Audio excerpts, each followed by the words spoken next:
تعلم على العلماء حتى تعرف الإسلام صحيحا. إن الحمد لله نحمده ونستعينه ونستغفره ونعوذ بالله من شرور أنفسنا ومن سيئات أعمالنا من يهده الله فلا مضل له ومن يضلل فلا هادي له وأشهد أن لا إله إلا الله وحده لا شريك له وأشهد أن محمدا عبده ورسوله صلى الله عليه وعلى آله وأصحابه وسلم تسليما كثيرا. أما بعد، gjithë lavdia I takon vetëm Allahut, ata e lavdrojmë dhe I shprehim lavdi, prej Tij kërkojmë ndihmë dhe prej Tij kërkojmë falje, kërkojmë mbrojtje tek Allahu nga e keqja e vetes sonë dhe nga të këqijat e veprave tona. Kë udhëzon Allahu s'ka kush e devijon dhe kë devijon Allahu s'ka kush e udhëzon. Dëshmoj se nuk ka të adhuruar të drejtë përveç Allahut një, I cili nuk ka ortak dhe nuk ka rival, dhe dëshmoj se Muhamedi është rob dhe I dërguar I Tij. Salavatet dhe selamet e shumta të Allahut qofshin për të, për familjen e Tij dhe të gjithë shokët e Tij, si dhe të gjithë ata që e ndjekin udhën e tyre deri në ditën e gjykimit. Mëtej, o Zoti ynë, Ti je I lartësuar dhe I pastër nga çdo emet, ne nuk dim asgjë posa sa që na ke mësuar Ti, në të vërtetë Ti je gjithdituri I urti. O Allah, na bëj të dobishme ata që na ke mësuar, na mëso ata që na bën dobi, na shto diturinë, na e përmirëso gjendjen tonë tërësi dhe mos na lër të mbështetur në vetët tona asnjë çast. Mëtej vazhdojmë me librin Ad-Durusul Muhimme li Ammatil Umme, mësime të rëndësishme për masat e përgjithshme të umetit, të autorit, dietarit kolosal, Sheikh Abdulaziz ibn Abdillah ibn Baz, I cili ka vdekur në vitin 1420 të Hijretit. Allahu e mëshiroft dhe e falt, ata na falt ne, prindrit tanë, të gjithë dietarët tanë dhe të gjithë muslimanët dhe muslimanet, besimtarët dhe besimtaret, të gjallët dhe të vdekurit.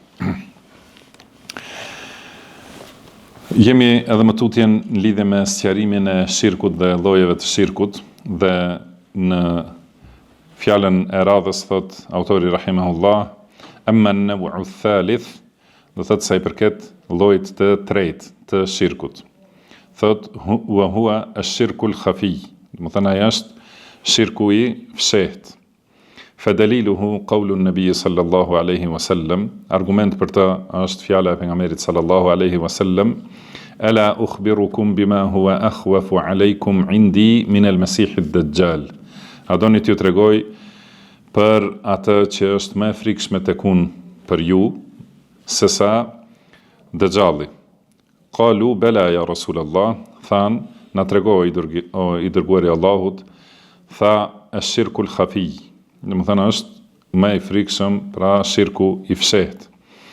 Yaqumu ar-rajulu fayusalli fayuzayyinu salatahu lima yara min nadhari ar-rajul ilayhi. Do thot shirku I fshehtë është kur njeriu ngrihet, falet, pastaj e zbukuron namazin për shkak se e sheh se është duke e parë në një njeri tjetër atë. Thot rawahu al-Imam Ahmadu fi musnadihi an Abi Sa'id al-Khudri radhiyallahu anhu. Do thot këtë hadith e ka transmetuar Imam Ahmedi në musnedin e tij nga Abu Sa'id al-Khudri radhiyallahu anhu. Do thot folëm për shirkun e madh edhe për shirkun e vogël, për këta dy lloje të shirkut. Edhe treguam në përgjithësi se shirku është barazimi I dikujt me Allahun subhanahu wa ta'ala, në atë që është hak I Allahut. Dhe pastaj thot autori lloji I tretë I shirkut është ky shirku I fshehtë, edhe ka sjell argumentin nga hadithi I pejgamberit sallallahu alaihi wasallam, që ky hadith ka një transmetues të dobët, ky hadith këtu që e ka përmendur, mirë po ka hadithe të tjera që e kanë kuptimin e njëjtë dhe përmendëm disa prej tyre se për atë se në çfarë niveli është I fshehtë shirku, edhe sa I paqartë, do të thënë sa si depërton te njeriu pa e marrë vesh. Ky shirk është quajtur I fshehtë sepse nuk është, do të thënë, një vepër e dukshme. Do të thotë dihet siç janë nëse një njeri I bën sejdë dikujt tjetër përveç Allahut, këtij themi shirk I dukshëm. Do të thënë që shihet. ose pret kurban për dikant tjetër përveç Allahut, është shirk i dukshëm, ose i zgjat duar dhe e lut tjetër kanë përveç Allahut.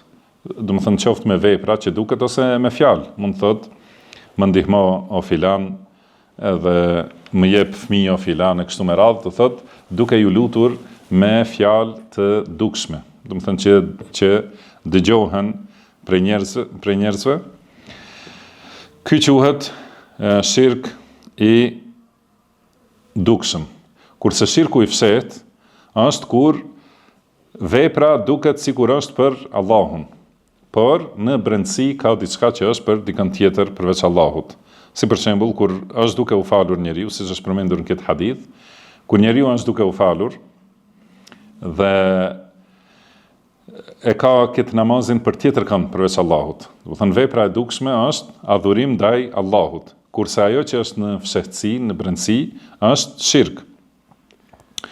Dhe madje edhe nëse është një pjesë e namazit, do të thënë nëse namazin e fal me të vërtetë për Allahun, mirë po shton diçka në namaz, do të thënë e bën më të bukur, më të ngadalshëm, më të gjatë, lexon më gjatë për njerëzit, atëherë do thotë kjo pjesë e adhurimit të tij është shirk dhe është i fshehtë, sepse askush nuk e di se është duke e bërë për tjetër kënd përveç Allahut. Pasi ky shirku i fshehtë, do të thënë nuk është që mund të shihet ose mund të dëgjohet. Pra, siç tham, nëse bën një vepër, i bën sejdë idhullit ose i bën sejdë varrit, do të thënë ky është shirk i dukshëm. Nëse thot më ndihmo filan ose kërkoj mbrojtjet e tij o filan, do thot prej njerëzve të vdekur ose prej qoftë prej melajkeve ose prej pejgamberëve ose prej shejtanëve, Allah na ruaj, prej të gjitha formave të shirkut, atëherë do thot është shirk i dukshëm. Por kur e bën kështu veprën, edhe duket sikur është vepër për Allahun dhe në brendësi ka diçka tjetër, do të thënë qëllim tjetër, i thuhet shirk i fshehtë. Prandaj, do të thënë nga kjo e kuptojmë se disa dietar thonë që shirku ndahet në dy lloje: shirk i dukshëm dhe shirk i fshehtë. Dhe këtë do ta përmend edhe autori më vonë, do të thënë te fjala e tij. Dhe siç tham, ka në hadithet shumëta është përmendur, në hadithet tjera, do të thënë është përmendur gjithashtu shirku i fshehtë, ka thënë pejgamberi sallallahu alaihi wasallam, la shirku fikum akhfa min dabibin naml, do të thënë shirku tek ju është më i fshehtë se sa ecja e milingonës. Do të thënë që nuk merret vesh. Gjithashtu edhe shirku dëpërton pa u kuptuar. Dhe po ashtu në lutjet e pejgamberit sallallahu alaihi wasallam për mbrojtje nga shirku, edhe përmendëm, ka thënë aty, tregoj një fjalë që nëse e thoni, atëherë Allahu do t'ju largojë gjithë shirkun, edhe atë që është pak edhe atë që është shumë. Edhe në këtë lutje themi Allahumma inni a'udhu bika an ushrika bika wa ana a'lam. Do të thënë Allah kërkoj mbrojtjet e tij nga shirku, që mos bëj shirk duke e ditur. Wa astaghfiruka lima la a'lam. Edhe kërkoj falje për atë që e kam bërë pa e ditur. Do të thënë që është shirk i fshehtë që ka depërtuar më fshehtas se ecja e milingonës. Dhe nëse kjo syefatësia, do të thënë bërja e veprës për dikant tjetër përveç Allahut, është në një vepër ose në një pjesë të veprës, do thotë asgjëson atë vepër dhe nuk ka dobi ajo vepër, do të thënë nuk i bën dobi njeriu para Allahut subhanahu wa ta'ala. Dhe tham në hadith është përmendur se ka thënë pejgamberi sallallahu alaihi wasallam që ditën e gjykimit u thuhet atyre njerëzve që i kanë bërë veprat për tu parë, për syefaqe, u thuhet idhhabu ila alladhina kuntum turaun fi dunya. Do të thënë shkoni te ata për të cilët ju i keni bërë veprat që do shohin në dunja. Shkoni te ata që i keni bërë veprat për ta, që ata t'ju shohin. Fanzuru hal tajiduna indahum jazaan. Do të thënë edhe shikoni, mos gjeni te ata ndonjë shpërblim. Do të thënë shikoni te ata për të cilët i keni bërë veprat. Dhe ka thënë pejgamberi sallallahu alaihi wasallam se Allahu thot, pra në hadith kudsi, thot un jam më i pasuri dhe i panevojshëm, do të thënë i pavaruri prej askujt, dhe nuk kam nevojë asësi për ortak. Dhe kush e bën një vepër në të cilën ma shoqëron dikën tjetër, ma bën ortak dikën tjetër, unë e braktis atë dhe shirkun e tij. Thotë nëse është në një pjesë të veprës, por nëse vepra fillimisht bëhet për tjetër kënd, përveç Allahut, atëherë ky është shirk i madh. Dhe në vazhdim ka thënë autori rahimahullah, wa yajuzu an yuqassama ash-shirku ila naw'ayn faqat. Do të thonë dhe lejohet të ndahet shirku vetëm në dy lloje. Pra këtu i përmendi 3 lloje, mirë po thot mund të themi se është vetëm 2 lloje. Akbar wa asghar. Do të thonë shirki madh dhe shirki vogël. Amma shirku al-khafi fa innahu ya'ummuhuma. Kurse shirku i fshet, do të thonë bën pjesë të dy këto lloje. Fa yaqa'u fil akbari ka shirki al-munafiqin, do të thonë mund të jetë shirki i fshet te shirku i madh, siç është shirku i munafikëve. Li'annahum yukhfuna 'aqaidahum al-batila wa yatadhaharuna bil-islam riya'an wa khawfan 'ala anfusihim. Do thotë sepse munafikët e fshehin besimin e tyre të kohët, e fshehin dhe shfaqin islam, do të thonë për t'u parë të njerëzit, nga frika për veten e vet. Wa yakunu fi shirk al-asghar. Gjithashtu ky shirku i fshet mund të jetë shirku i vogël, kerria, siç është syfatësia, kama fi hadithi Mahmud ibn Labid al-Ansari al-Mutaqaddim, do të thonë siç u përmendte hadithi transmetuar nga Mahmud ibn Labid al-Ansari radhiyallahu anhu dhe te hadithi transmetuar nga Abu Sa'id al-Khudri që u përmendën më herët. Thot wallahu waliyut tawfiq, dhe Allahu t'ja kërkojmë suksesin dhe ai është që jep sukses. Do thotë nga kjo është e qartë se shirku i fshehtë nuk është pjesë e tretë ose lloji i tretë i shirkut, por është një lloj që i përfshin të dy llojet e mëparshme, siç ka thënë, si thot këtu Sheikh Ibn Baz rahimahullah. Dhe këtë ndarje e ka përkrahur Sheikh Ibn Bazi në vende tjera, ka thënë e vërteta është, thot was-sawabu, do të thënë sakta për ndarjen e shirkut, është se shirku i fshehtë nuk është pjesë e tretë ose pjesë e veçantë, por është pjesë e shirkut vogël, sepse shirku i vogël mund të jetë i fshehtë dhe nga se ai ndodh në zemër, siç është në hadith, për shembull kur njeriu lexon Kur'an për t'u dukur, ose urdhron për të mira, ndalon nga e keqja për ta parë njerëzit, ose lufton për t'u dukur, ose të ngjashme. Dhe gjithashtu mund të jetë i fshehtë në lidhje me gjykimin sheriatik, do të thënë për ta. Pra nuk është i dukshëm. Por mund të jetë njëkohësisht i madh. Do të thënë mund të jetë shirku i fshehtë i vogël, si u sqarua, edhe mund të jetë i fshehtë, por shirk i madh, siç është besimi i munafikëve, sepse ata me veprat e tyre vetëm duan të duken te njerëzit. Dhe kurse kufri i tyre është i fshehtë, nuk e kanë shfaqur, si është në fjalën e Allahut subhanahu wa ta'ala, innal munafiqina yukhadi'una Allaha wa huwa khadi'uhum. Do të thonë munafikët mundohen ta mashtrojnë Allahun, kurse Allahu bën, do të thonë që ata të jenë të mashtruarit. Pra Allahu i mashtron që ata mendojnë se e kanë mashtruar Allahun. Wa idha qamu ila as-salati qamu kusala. Dhe kur ngrihen për ta falur namazin, ngrihen me përtaci. Yura'una an-nasa wa la yadhkuruna Allaha illa qalila. Do të thonë e bëjnë namazin që t'i shohin njerëzit dhe nuk e përmendin Allahun në realitet përveç se pak. Gjithashtu ka thënë Allahu subhanahu wa ta'ala, po në vazhdim të ajetit thot mudhabdhabina bayna dhalik, la ilaha ulai wa la ilaha ulai, mudhabdhabina bayna dhalika la ilaha ulai wa la ilaha ula. Do thot janë të në hezitim dhe në ndryshim. As nuk janë me këta, do të thënë as nuk janë me besimtarët në akiden, besim, as nuk janë me qafirat, do të thënë dukshëm. Pra as nuk janë me besimtarët në realitet, me zemrat e tyre, as nuk janë me mosbesimtarët dhe me mushrikët e dukshëm në veprat dhe në atë që shfaqin. Po ashtu Allahu subhanahu wa ta'ala i ka përmendur munafikët se edhe japin pasurinë për t'u parë, walladhina yunfiquna amwalahum ri'a an-nasi wala yu'minuna billahi wala bil yawmil akhir. Do të thënë ata të cilët japin pasuri, shpenzojnë për syefaqet njerëzve dhe nuk besojnë në Allahun dhe në ditën e gjykimit.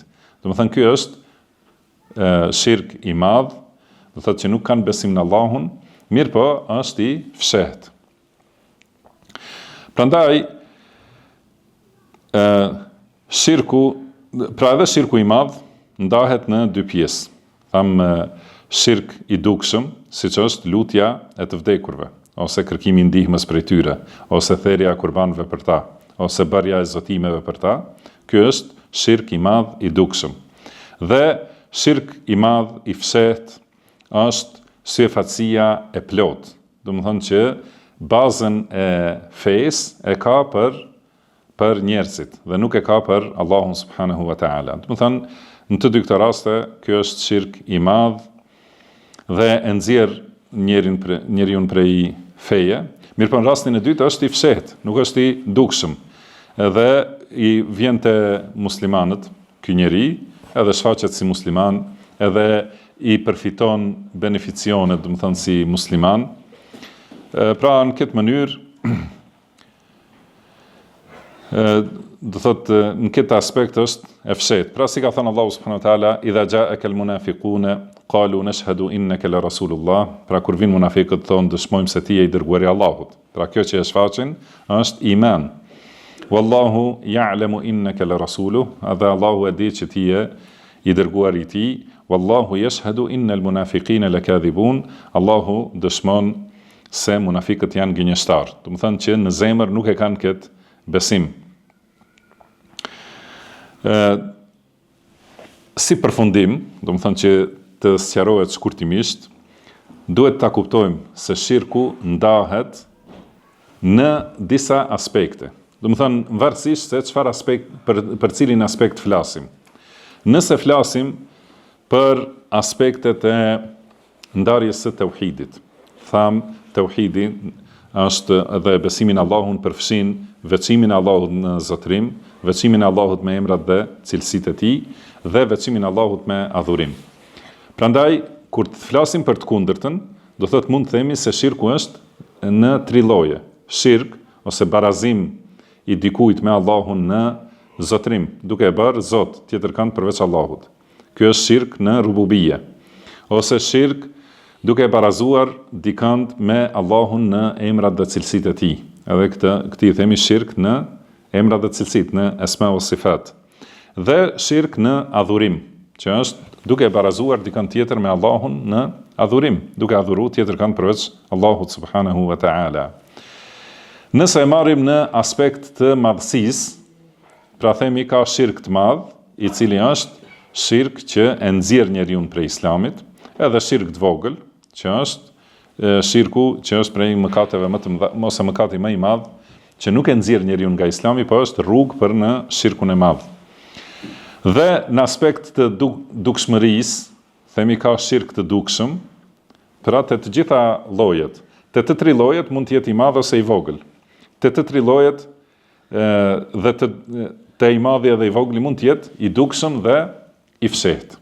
Do të thënë mund të jetë shirk i dukshëm, si tham, do thotë te shirku i madh i dukshëm është qartë, do të thënë vepër ose fjalë që ja bën tjetër kujt përveç Allahut. I fshehtë shirku i munafikëve.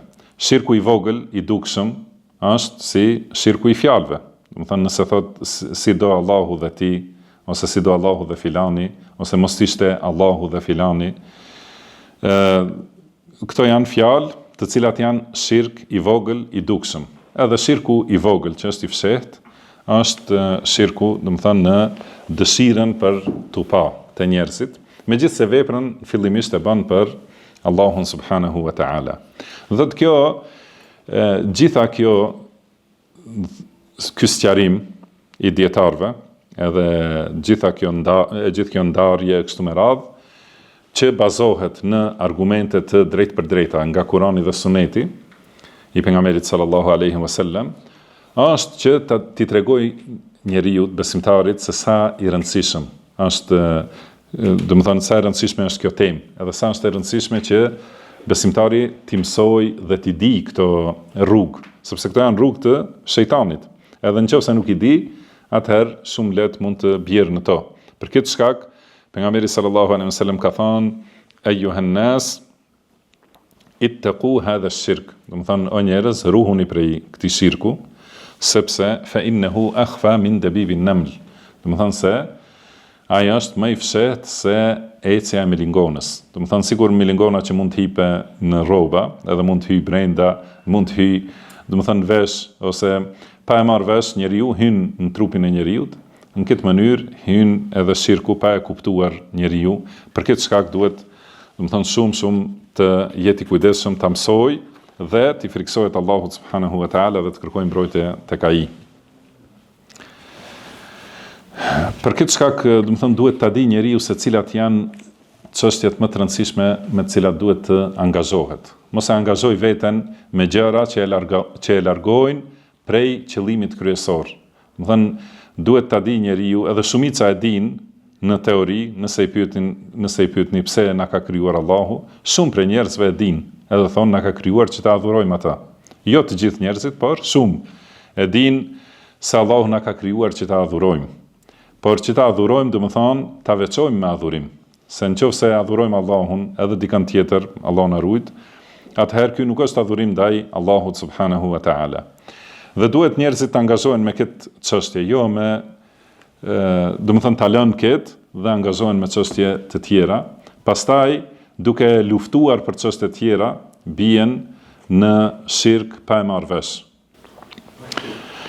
Për këtë shkak ne duhet të jemi shumë të kujdesshëm për ruajtjen e tauhidit dhe shohim se pejgamberi sallallahu alaihi wasallam gjatë gjithë jetës së tij e ka mbrojtur tauhidin edhe deri në momentet e fundit të jetës së tij, nga momenti i parë i thirrjes, që kur i ka ardhur shpallja, deri në çastet e fundit dhe sekondat e fundit të jetës së tij të bekuar, sallallahu alaihi wasallam ka luftuar për mbrojtje të tauhidit dhe ka vdekur, domethënë duke e mbrojtur tauhidin.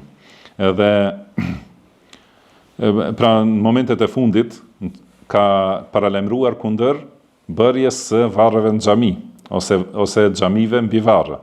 Domethënë se kjo është rrugë për shirk. Dhe për këtë shkak e gjejmë te librat e dietarëve, domethënë tema të veçanta që quhen si e mbronte pejgamberi sallallahu alaihi wasallam tauhidin. Dhe do të përmendim këtu disa çështje që janë të rëndësishme për të mbrojtur prej tauhidit dhe për të mbrojtur prej shirkut. Një prej tyre është sihri, magjia, për cilën, domethënë, magjia është realitet dhe ajo ndikon, do thotë, e bëjnë disa fryrje, fjalë, lidhje të nyjeve dhe vizatime kështu me radhë, dhe me këtë, domethënë, ajo ka ndikim të vërtetë. Ndikan ata magjistarët me këtë e smurin, edhe dikand e bëjnë, domethënë, që e vrasin, pra me magji. Ka prej magjive që smur, ka prej magjive që vret, edhe ka prej magjive që i ndan bashkëshortët, ose i ndan të dashurit, ose i pengon njerëzit prej veprave të mira.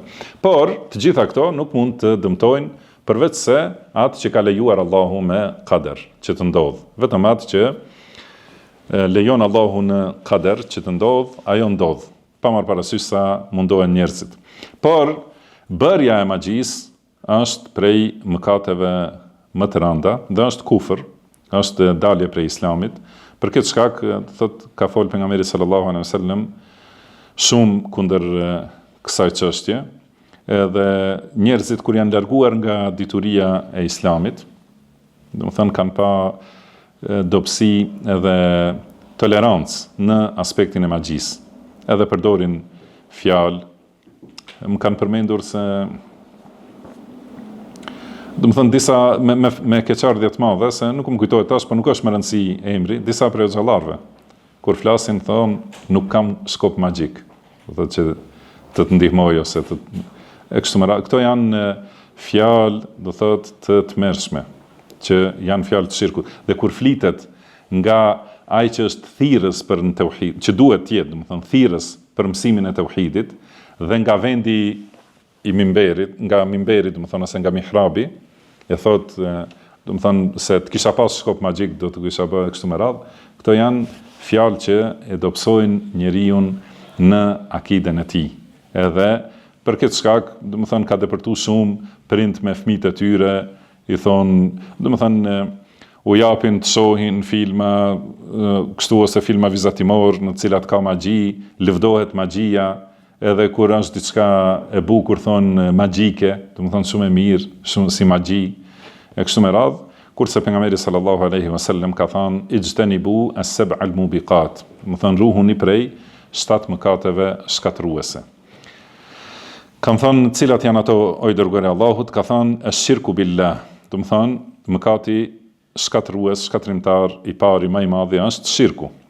Pastaj as-sihr, domethënë magjia, që është gjithashtu njësoj si, domethënë është shirk, dhe është kufër, dhe është dalje prej islamit. Pastaj i ka përmendur tjerat, wa qatlu an-nafsi allati harrama Allahu illa bil haqq, edhe vrasja e një njeriu që e ka ndaluar Allahu vrasjen e tij, përveç se nëse është me hakun e ligjit, domethënë që dënohet me vdekje.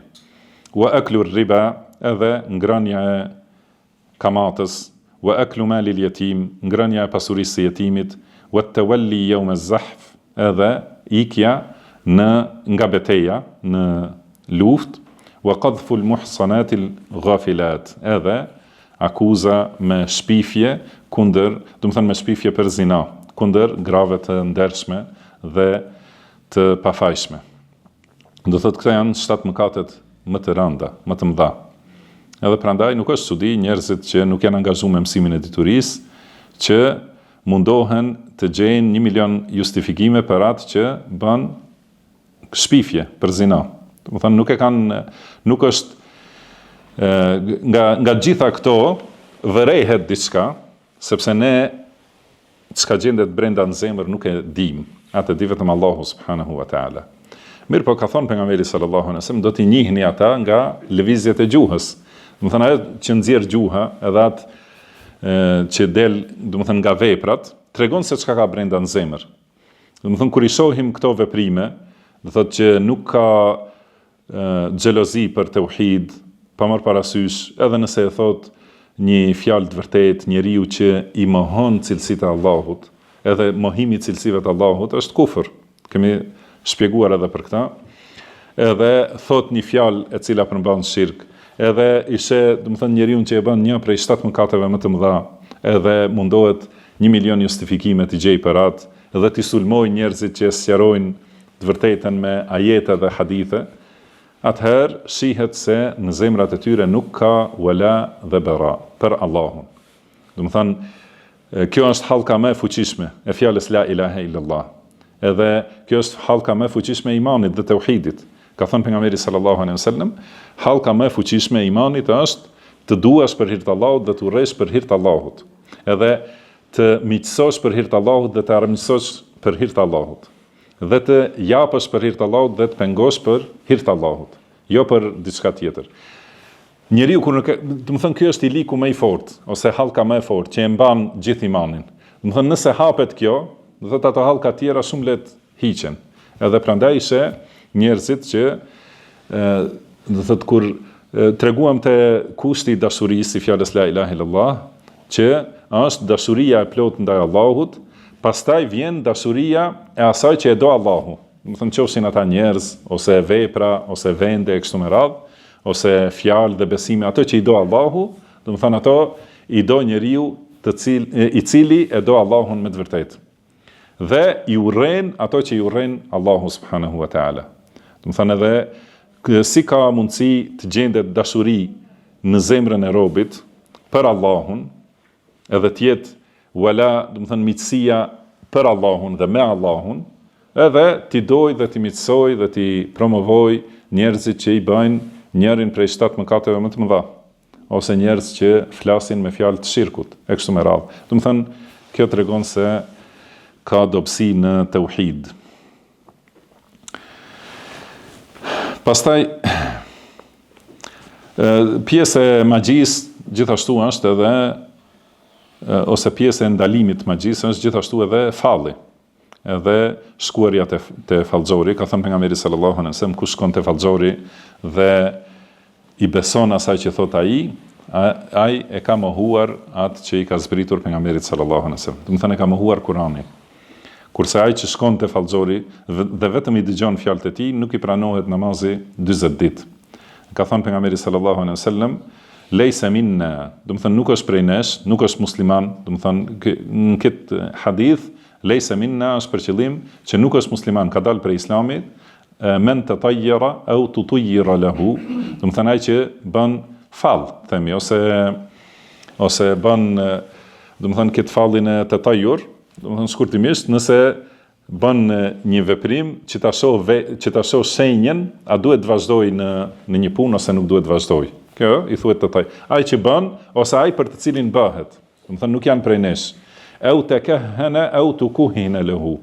Do të thënë ose ai që shtie fall, ose ai për të cilin shtihet fall, do të thënë nuk janë prej nesh. Au sahara au suhira la. Ose ai që bën magji, ose ai për të cilin bëhet magji. Do të thënë që kërkon prej magjistarit, magjin, do të thënë që ta dëmtoj dikën tjetër. Dhe si tham, ka thënë pejgamberi sallallahu alaihi wasallam, men ata kahinan fasaddaqahu bima yaqul faqad kafara bima unzila ala Muhammad sallallahu alaihi wasallam. Do thotë kush shkon te fallxori dhe i beson fjalëve që i thot ai e ka mohuar atë që i ka zbritur Muhammedit sallallahu alaihi wasallam. Në lidhje me këtë i përmendim rukjet. Dhe rukjet janë gjithashtu fryrje me disa fjalë për largimin e smundjeve ose për parandalimin e dëmeve. Dhe rukjet, nëse në to ka kërkim ndihme nga dikush tjetër ose përmendet emri i dikujt tjetër përveç Allahut, qofshin emrat melaikeve, ose emrat pejgamberëve, ose emrat njerëzve të mirë, të vlijave, ose emrat shejtanëve dhe xhinëve, i përmendin, do të thënë gjatë rukjeve, të gjitha këto janë shirk. Shirk i madh, do të thënë kërkimi ndihmës prej dikujt tjetër ose kërkimi shërimit prej dikujt tjetër përveç Allahut subhanahu wa taala. Edhe në kohën e xahilietit kanë bërë rukje dhe e kanë pyetur pejgamberin sallallahu alaihi wasallam si mendon për këto, kanë pyetur sahabët, ka thonë i'ridu alayya ruqakum, ka thonë mi tregoni rukjet si i bani, la ba'sa bir ruqa ma lam yakun fihi shirk.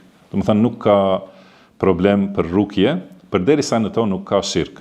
Do të thënë nëse rukja është me fjalët e Allahut, me ajetet Kuranit, me suret Kuranit ose me gjithë Kuranin, edhe është me dua që kanë ardhur në sunetin e pejgamberit sallallahu alaihi wasallam, ose me veprime që kanë bazë në sunetin e pejgamberit sallallahu alaihi wasallam, ose të tjera që janë të dukshme që e kanë ndikimin e dukshëm, por që nuk ka kërkim të ndihmës dhe kërkim të shërimit prej tjetër kujt përveç Allahut. Atëherë janë ato, do të thënë, janë rukje të lejuara dhe janë të sakta dhe bëjnë dobi me lejen e Allahut subhanahu wa taala. Një prej rukjeve të pejgamberit sallallahu alaihi wasallam është Allahumma rabban nas adhhibil ba's washfi anta ash-shafi la shifaa illa shifaa'uk shifaa'an la yughadiru saqama. Do të thënë Allah, o Zoti i njerëzve, largoje smundjen ose këtë vështirësinë dhe shëro, sepse ti je shëruesi, nuk ka shërim përveç se shërimi yt. Do të thënë dërgoj një shërim që nuk do të lër asnjë smundje. Kjo është hadith sahih që transmeton Muslimi. Do të thënë e shohim këtu rukje tauhid me tauhid. Do të thënë o Allah, o Zoti i njerëzve. Do thotë i drejtohet Allahut me rububie. Edhe gjithashtu anta shafi la shifaa illa shifaa'uk, ti je shëruesi, nuk ka shërim tjetër përveç se shërimit tënd. Do të thënë është i drejtohet Allahut me emrat dhe cilësitë e tij. Dhe gjithashtu kjo është pastrim, do të thënë i kërkimit të ndihmës, pastërti në përkushtim të veprës vetëm te Allahut, do të thënë tauhid uluhiyya. Dhe të shohim këtu në këtë rukje, tauhid rububie, tauhidul asma wa sifat dhe tauhidul uluhia. Atëherë me tauhid, me të vërtetë shërohet njeriu, por me çështje të cilat përmbajnë shirkiate, qofshin fjalë ose qofshin ato, domethënë çështje të vogla ose të mëdha, qofshin ose përmbajnë bidate, gjithashtu nuk janë të dobishme. Në këtë temë gjithashtu vlen të përmenden edhe hajmalit, sepse hajmalit janë prej formave të shirkut të madh dhe të dukshëm. Domethënë shkruarja e hajmalive, pastaj edhe në hajmali ose nuska, domethënë janë ato disa gjëra, guraleca ose pjesë të drurit që ja varin fëmijëve, ose i varin edhe të mëdhenjt, ose letra të shkruara me diçka në to, të mbështjella edhe i bartin me vete, duke menduar se ato e largojnë të keqen, ose e largojnë syrin e keq, ose hasedin, ose i largojnë të këqijat, ose sjellin shërim, ose përforcim. Kjo quhet hajmali, ose nusk. Dhe këto janë, domethënë, mbështetjen tjetër kanë përveç se në Allahun subhanahu wa ta'ala, dhe kjo është shirk i madh dhe shirk i dukshëm. Dhe ka thënë pejgamberi sallallahu alaihi wasallam, men ta'allaqa tamimatan faqad ashrak. Domethënë, kush lidh një hajmali, ai ka bërë shirk. Do thotë kjo është drejt për drejt. Dhe ka thonë, men ta'allaqa tamimatan fala atamma Allahu lahu. Domethënë, kush lidh një hajmali, Allahu mos ia plotsoft atë që ka kërkuar. Dhe gjithashtu ka thonë se me varje të hajmalive i shtohet njeriu vetëm dobësia. Domethënë, ose gjithashtu në hadith tjetër, kush lidh një hajmali, Allahu e lë të mbështetur në ta. Domethënë, dhe ai që lihet, domethënë, e lë Allahu subhanahu wa ta'ala dhe nuk e mbron ai, e lë të mbështetur në diçka tjetër, domethënë ai është njeri i shkatruar, edhe njeri që nuk do të shohë asnjë të mirë. Prandaj do thotë lidhja me tauhid është mbrojtja e vërtetë. Tauhidi, mbështetja në Allahun, domethënë lidhja e tauhidit në zemër është mbrojtja e vërtetë, shpëtimi edhe lumturia dhe suksesi, shërimi, mbrojtja, domethënë vijnë me të vërtetë. Kurse kur lidhen çështje tjera, domethënë lidhen hajmali, lidhen sy ose guraleca ose kështu me radhë, domethënë ai është shkatrimi dhe dëshpërimi i plot. Prandaj ata që kanë probleme duhet ta kenë parasysh se duhet ta mësojnë tauhidin, ta pastrojnë, dhe kjo është rrënja e shërimit. Pastaj, gjithashtu, pjesë e këtij shërimi është edhe rukja me Kur'an dhe me sipas sunetit pejgamberit sallallahu alaihi wasallam.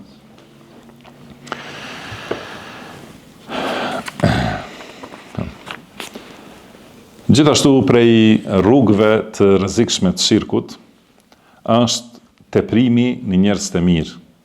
Do thotë mendimi i madh për njerëz të mirë, duke e tepruar jashtë kufive që i ka. Pra njerëzit e mirë duhet të respektohen, ata që janë të devotshëm, ata që janë dietar, ata që bëjnë vepra të mira, domethënë duhen për hir të Allahut. Pra i duam, si tham, që është rezultati i dashurisë ndaj Allahut subhanahu wa ta'ala. Domethënë nëse e shohim njeriu që fal namaz natë, e duam sepse namazin e natës e do Allahu. Edhe njeriu që jep sadaka, njeriu që e shpërndan diturinë, domethënë e duam për shkak se është duke bërë një vepër të cilën e do Allahu subhanahu wa ta'ala. Dhe i duam edhe më shumë pejgamberët e Allahut, që Allahu i ka veçuar mbi të gjithë njerëzit. Por sado që e duam dikën dhe sado që e respektojmë, duhet të dim se ata janë krijesa dhe janë robër të Allahut subhanahu wa ta'ala. Si ka thënë Allahu, in kullu men fis samawati wal ardi illa ati rrahmani abda. Domethënë secili që është në qiell dhe në tokë janë vetëm robër para të gjithë mëshirshmit. Domethënë të gjithë janë robër të Allahut. Dhe të gjithë ne bashkarisht i lutemi vetëm Allahut subhanahu wa ta'ala. Domethënë bashkë me njerëz të mirë, me pejgamberët, me melajket, do thotë i lutemi vetëm Allahut subhanahu wa ta'ala. Kurse lutja ndaj dikujt tjetër, domethënë është lutje ndaj robërve, dhe jo ndaj krijuesit të robërve subhanahu wa ta'ala. Mirë, po shejtani I ka mashtru njerëzit me këtë rrugë, duke I thënë këta janë shumë njerëz të mirë, këta kanë pozitë lartë tek Allahu e kështu me radhë, derisa kanë ardhur në nivelin që I kanë adhuruar krahas Allahut subhanahu wa taala. Dhe me këtë ka filluar shirku te populli I Nuhit. Do të thënë ku kanë qenë me këtë ka filluar, do të thënë adhurimi I idhujve dhe skulpturave. Do thotë kështu ka filluar. Edhe adhurimi I ikonave, do thotë është njësoj. Pra, kjo është rruga duke I madhruar njerëz të mirë për te I kufive që I ka caktuar Allahu subhanahu wa taala. Pra te populli I Nuhit, ka ardhur shejtani, e kanë qenë këta njerëz, 5 njerëz që kanë qenë shumë të mirë dhe ibadetxhit të mëdhenj, dhe kanë pas pasues dhe nxënës që I kanë dashur shumë. Edhe kur kanë vdekur ata, shejtani ka mashtruar në këtë mënyrë që I ka thënë bëni skulptura për ata, përmendore, domethënë, që t'ju përkujtojnë për veprat e tyre, mos harrohet domethënë emri I tyre. Edhe pastaj kur kanë kalu kjo gjenerat, kanë ardhur tjerë që nuk kanë pasur dituri dhe u ka thënë shejtani atyre se këta baballar tuaj I kanë adhuruar dhe kanë kërkuar ndërmjetësim, domethënë përmes këtyre te Allahu I lartësuar. Dhe kështu ka filluar shirku. Edhe kështu është shirku te krishterët, domethënë duke e madhruar Isajin alayhis salam për te kufive që në të cilat e ka krijuar Allahu subhanahu wa taala. Edhe kanë thënë se ai është Allahu, ose kanë thënë se është një pjesë e Allahut, 1/3 e Allahut, ose kanë thënë është biri I Allahut. Dhe të gjitha këto janë, domethënë, e qartë, do thotë shirk I qartë. Ka thënë Allahu subhanahu wa taala, laqad kafara alladhina qalu inna Allaha huwa al-Masih ibn Maryam. Domethënë, janë mosbesimtar ata të cilët kanë thënë se Allahu është Isa I biri I Mërjemës. Dhe ka thënë laqad kafara alladhina qalu inna Allaha thalithu thalatha, do të thënë kanë mohuar, janë mosbesimtar ata që thonë se Allahu është një prej treve. Do të thënë, pra si thonë krishterët. Kjo e gjitha për çka është? Për shkak të teprimit për pejgamberin e Allahut, Isajin alayhis salatu wassalam. Prandaj Allahu ka thënë ja ahlal kitabi la taghlu fi dinikum wa la taqulu ala Allahi illa al-haq. Do të thënë o idhtar të librit, mos e teproni në fen tuaj dhe mos thoni për Allahun asgjë përveç se të vërtetës. Dhe ky është mësim për besimtarët. Do të thënë çdo herë kur shohim tregime për popull të tjerë, do thotë duhet ta kuptojmë që mos bijem në ato devijime në të cilat kanë rënë ata. Për këtë shkak ka thënë pejgamberi sallallahu alaihi wasallam, la tutruni kama atratin nasara ibn Maryam. Do të thënë mos më lëvdoni mua siç e kanë lëvduar krishterët birin e Mërjemës. Do të thënë mos e teproni me lëvdata për pejgamberin sallallahu alaihi wasallam. Pejgamberi sallallahu alaihi wasallam ka shumë për çka të lëvdohet, që janë të sakta, kurse teprimi te kalimi atyre kufive është haram. Pra mos e teproni me lëvdata siç e kanë tepruar të krishterët për birin e Mërjemës. Ka thënë innama ana abd. Do të thënë unë jam vetëm rob I Allahut subhanahu wa taala. Faqulu abdullahi wa rasuluhu. Pra thoni robi I Allahut dhe I dërguari I Tij sallallahu alaihi wasallam. Shpresojmë që me këto u sqarua ajo dituria bazë për çështjen e shirkut. Dhe lutim Allahun që të na ruaj prej çdo forme të shirkut, të dukshme dhe të fshehtë, prej asaj që është e madhe dhe ajo që është e vogël, dhe ajo që është rrugë për shirkun e madh ose të vogël. E lutim Allahun që të na ruaj prej të gjitha këtyre devijimeve. Pastaj në vazhdim, në libër thot autori rahimahullah në mësimin e 5, pasi I kaluam 4 mësime, në mësimin e 5 flet për çështjen që quhet ihsan, al-ihsan. Ka thënë ruknul ihsani wa huwa an ta'budu Allaha ka'annaka tarah, fa in lam takun tarahu fa innahu yarak. Pra kjo është shtylla e ihsanit. Sa kohë është para mund të dini?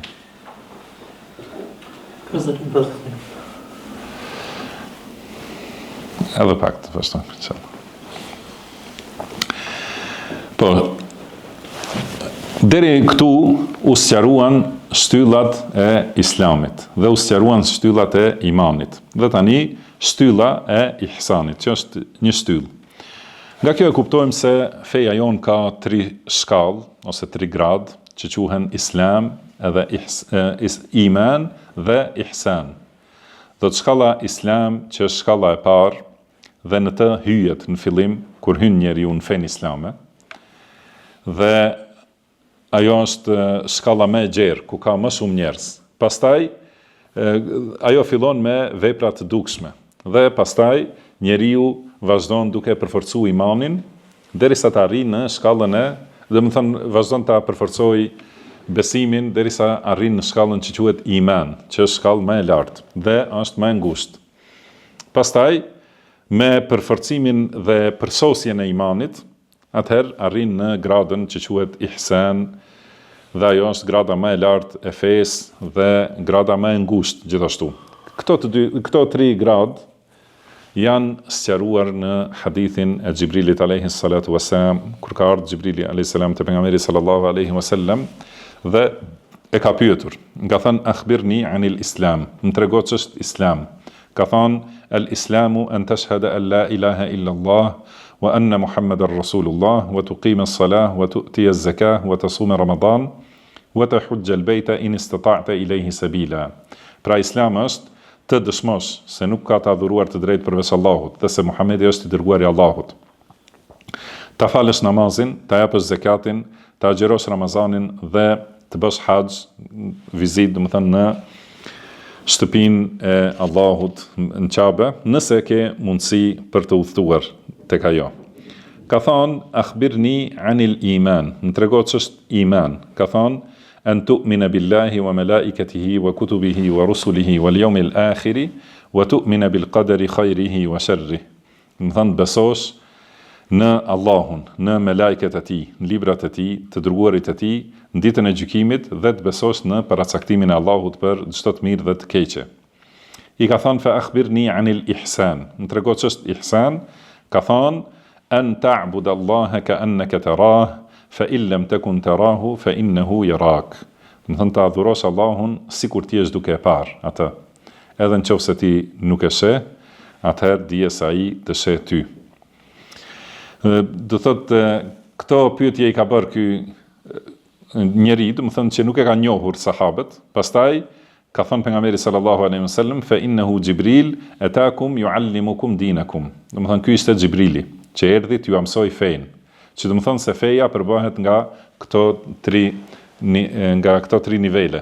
Do thotë Islam, iman dhe ihsan. Dhe në këtë hadith janë sqaruar shtyllat e secilit nivel, shtyllat e islamit, shtyllat e imanit dhe shtyllat e ihsan, ose shtylla e ihsanit. Do të thonë ihsani është një shtyllë.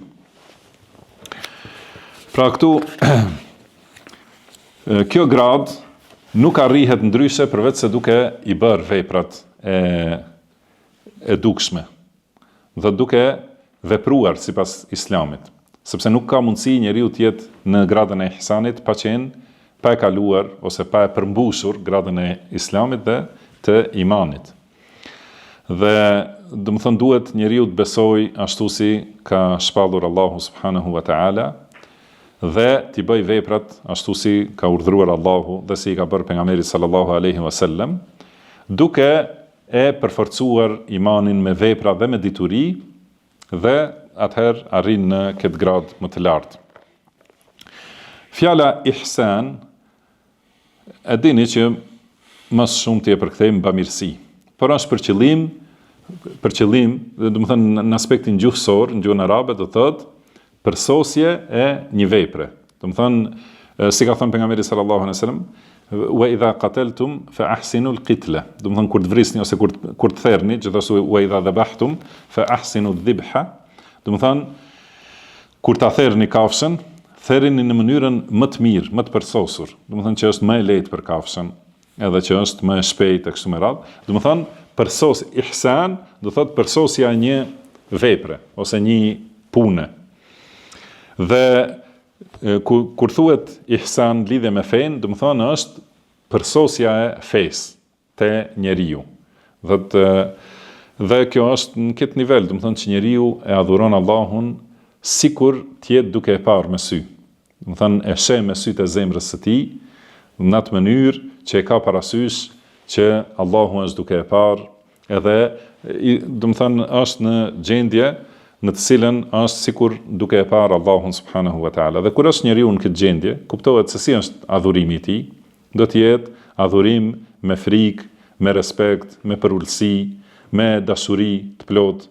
Do të thënë, ai e ndjen Allahun subhanahu wa taala prezent.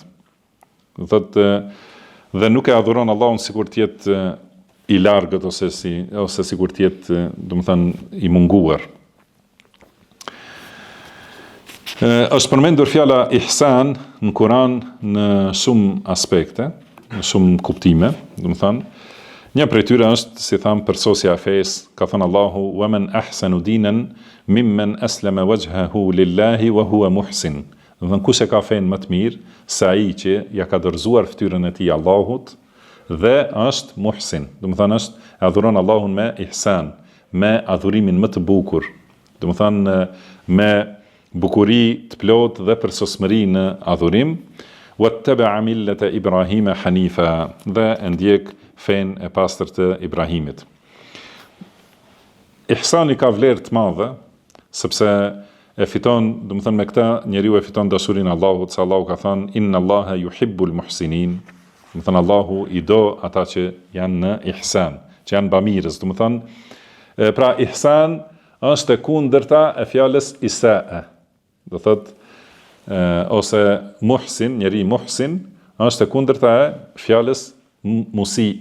Do të thonë, ihsan, mirëbërje ose bamirësi, kurse isaa, keqbërje. Ose, do të thonë, ta bësh veprën në mënyrë të keqe. Thotë, prandaj ta kuptojmë ihsan, kur themi bamirës, është për qëllim bamirësia e plotë në fe. Do të thonë që feja të bëhet në mënyrën më të mirë dhe më të bukur. Dhe ka thënë Allahu: "Inna Allaha ya'muru bil 'adli wal ihsan." Do të thënë, Allahu ju urdhëron për drejtësi dhe bamirësi. Këta bamirës kanë shpërblimin te Allahu subhanahu wa ta'ala. Ka thënë Allahu i lartësuar: "Innal muttaqina fi jannatin wa 'uyun." Do thotë, bamirës të devotshmit, do të thënë të ruajturit, janë në xhenete dhe lumenj, akhidhina bima atahum rabbuhum, edhe e marrin atë shpërblim që u ka dhënë Zoti i tyre. Innahum kanu qabla dhalika muhsinin. Do të thënë se ata më përpara, pra në jetën e dunjas, ishin bamirës. Kanu qalilan min al-layli ma yahja'un. Do thotë, shumë pak prej natës flinin, do të thënë që shumicën e natës e kalonin në namaz. Wa bil ashari hum yastaghfirun, dhe në kohën para mëngjesit ata bënin istighfar, i kërkonin falje Allah. Do të thënë, kanë kaluar natën në namaz. Dhe para mëngjesit janë përulur para Allahut me istighfar, duke kërkuar falje nga Allahu. Wa fi amwalihim haqqun lis-sa'ili wal mahrum, edhe në pasuritë e tyre kanë pasur pjesë si obligim, do të thonë që t'u japin lypësve dhe atyre që nuk kanë. Ka thënë Allahu: "In ahsantum li anfusikum." Do të thonë, nëse bëni ihsan, nëse jeni bamirës për vetët tuaja, se kuptohet se përfitimi nga kjo bamirësi i kthehet vetëm vetë njeriu, bamirësit. Dhe shpërblimi i tij është i plotë në ditën e gjykimit. Ka thënë Allahu: "Wasbir fa inna Allaha la yudhi'u ajra al-muhsinin." Do të thonë, bëhu durimtar, sepse Allahu nuk e humb shpërblimin e bamirësve. Gjithashtu ka thënë, do të thënë, ata që e arrin shkallën e bamirësisë e fitojnë që këtë me'ijen. Kemi treguar në raste tjera, një prej cilësive të Allahut është me'ije, do të thënë që është me robrit e tij. Dhe kjo të qenit Allahut me robrit e tij, që quhet arabisht me'ije, ka me'ije të përgjithshme, do të thënë që Allahu është me të gjithë robrit e tij, që i sheh, i dëgjon, i mbikëqyr, i sundon edhe cakton në ta çka do ai subhanahu wa ta'ala. Dhe ka me'ije të veçantë, do të thonë që Allahu është me robrit e tij besimtar, bamirës, që i mbron, i ndihmon, u jep sukses, u jep udhëzim. Dhe ka edhe me'ije edhe më të veçantë, që është me'ija e Allahut me pejgamberët e tij. Pra, me ihsan e fiton njeriu maian e veçantë të Allahut. Si ka thënë Allahu, inna Allaha ma'al ladhina ittaqaw wal ladhina hum muhsinun. Do të thënë Allahu është me ata që ruhen dhe ata që janë bamirës. Do të thënë që bëjnë bamirësi në, do të thënë, gradën më të lartë të fetarisë. Kjo maia i sjell njeriut mirësi në dunja edhe shpërblimet shumëta në ahiret.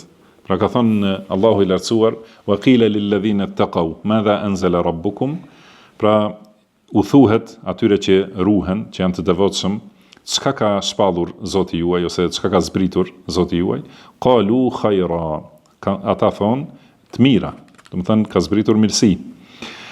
Thot lil ladhina ahsanu fi hadhihi ad-dunya hasana. Do të thënë ata të cilët janë bamirës në dunja kanë të mira.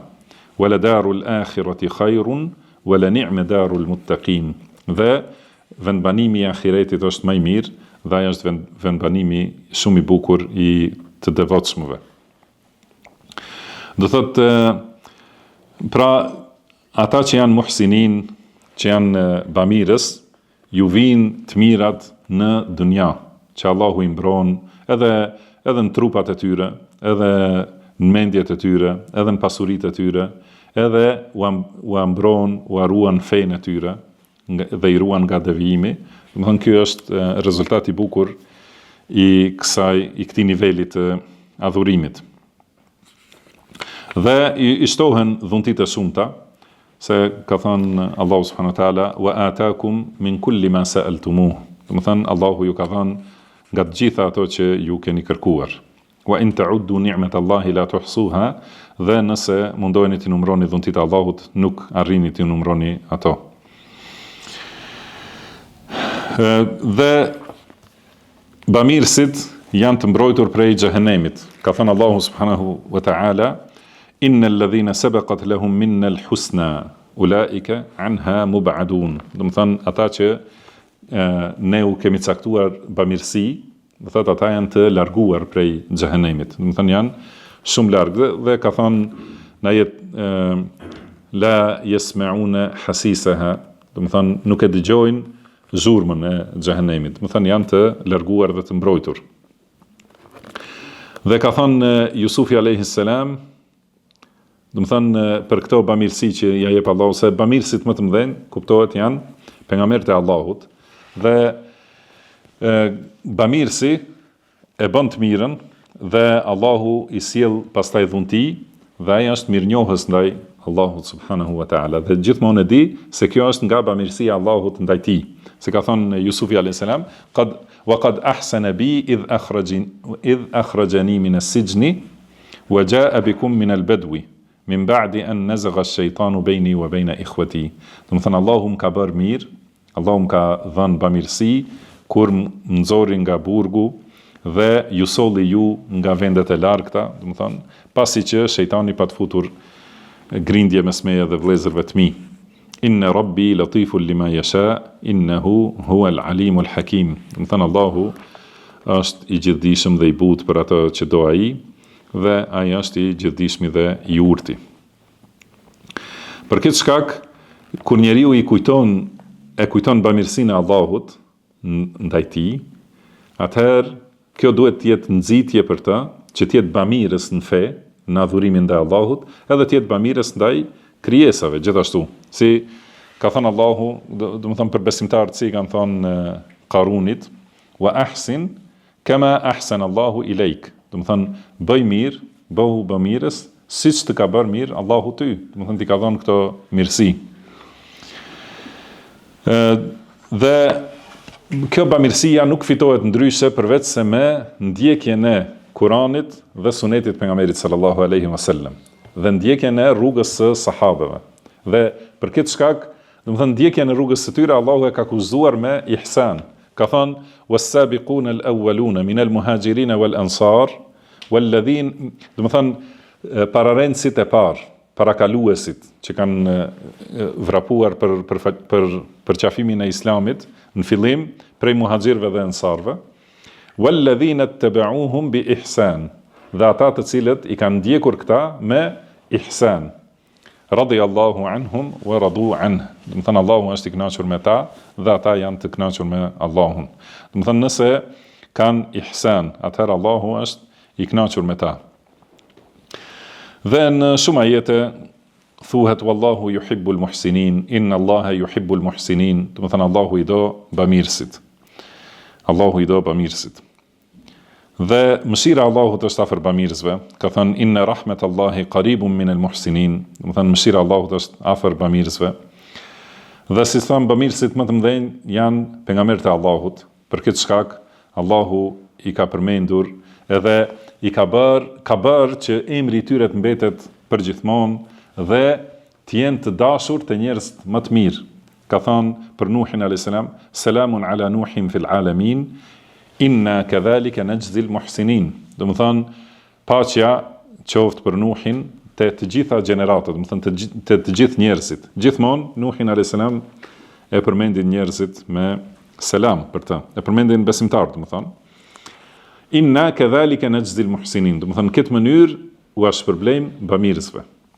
Dhe ka thënë për Ibrahimin alayhis salam, selamun ala Ibrahim, kadhalika najzil muhsinin. Pra paqja është për Ibrahimin, kështu i shpërblejm bamirësit. E kështu me radhë, do të thënë për secilin prej pejgamberëve të tij, ka thënë Allahu i lartësuar. Dhe ka thënë se Allahu i përgëzon bamirësit me xhennet, wa bushra lil muhsinin. Do të thënë është përgëzim për bamirësit. Dhe ka thënë li yukaffir Allahu anhum aswa alladhi amilu wa yajziyahum ajrahum bi ahsani ma kanu ya'malun.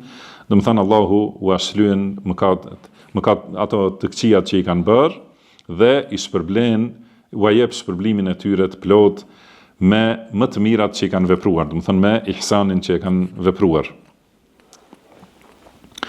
Dhe ka thënë fa athabahum Allahu bima qalu jannatin tajri min tahtiha al-anharu khalidin fiha. Do të thënë Allahu u shpërbleu atyre për fjalët që i kanë thënë me xhennete në për të cilat rrjedhin lumenj ku do të jenë përgjithmonë. Wa dhalika jazaa'ul muhsinin. Dhe ky është shpërblimi i bamirësve. Dhe ka thënë Allahu i lartësuar lil ladhina ahsanu al-husna wa ziyada. Do të thënë ata që janë bamirës e kanë shpërblimin e mirë edhe më shumë. Do të thënë edhe kanë shtim. Dhe ky shtim, shpërblimi i mirë është komentuar se është xheneti dhe është kjo e qartë, kurse shtimi është komentuar në hadith se është shikimi në fytyrën e Allahut subhanahu wa ta'ala. Dhe kjo është më i larti të gjitha shpërblimeve. Ka thënë pejgamberi sallallahu alaihi wasallam, idha dakhala ahlul jannati al-janna, kur të hyjnë banorët e xhenetit në xhennet, thot Allahu i lartësuar, turiduna shay'an azidukum, do të thënë, a doni diçka t'ju shtoj? Ata thonë, alam tubayyid wujuhana, do të thënë, a nuk na i zbardhë fytyrat, a nuk na fute në xhennet, a nuk na shpëtove prej xhehenemit, do të thënë, çka të kërkojmë më shumë? Atëherë Allahu e largon perden e tij dhe atyre nuk u është dhënë ndonjë gjë më e dashur për ta se sa shikimi në Zotin e tyre subhanahu wa ta'ala. E ka thënë këtë pejgamberi sallallahu alaihi wasallam.